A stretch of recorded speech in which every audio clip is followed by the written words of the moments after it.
என்னதே கூப்பிட்டியலோ? சும்மா மரமலை கூப்பிட்டு பார்த்தேன். நாளை தலைக்கு மிச்சமா வேலை இருக்குன்னு நினைச்சிட்டு இருக்கேன். இது சும்மால கூப்பிட்டு சும்மா. மாமியா கிளவி இப்படி விட்டா சரிப்படாது. ஹலோ, என் மாமியாரா வயசாகி போச்சுல, அத ஒரு இடத்துல உட்கார்ந்துருக்கு.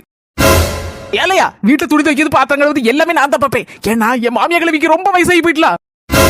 இன்னைக்கா நாட்டுக்கோழி குழம்பு தான் வைக்க போறேன். ஏன்னா என் மாமியா கிளவிக்கு அதான் பிடிக்கும். வயசாயிட்டே போகுதுல்ல, வயசான காலத்துல அதுக்கு பிடிச்சதா செய்து கொடுக்கணும்ல. வயசாயிட்டு மரமலை என்னதே? வயசாயிட்டு எதுக்கு எடுத்தாலும் வயசாயிட்டா. எம்மா சும்மா இருமா, பேசாம கடடி. ஆஹா, ஆடு சிக்க போதே. எங்க அண்ணி பிரியாணியை போட ரெடியா இருக்காங்க. அப்படி இருக்கட வயசாயிட்டு இனிமே இந்த வீட்ல வேலை சொல்லி எல்லாம் நான் தான் பாப்பேன். வீடு தூக்க, துடைக்க, பாத்திரம் கழுவ, துணி துவைக்க, ஐயா சோறு வகை எல்லாமே நான் தான் பாப்பேன். நீ ஒரு பக்கத்துல கடை. அம்முக்கு தும்முக்கு அம்மாள் டும்மாள்.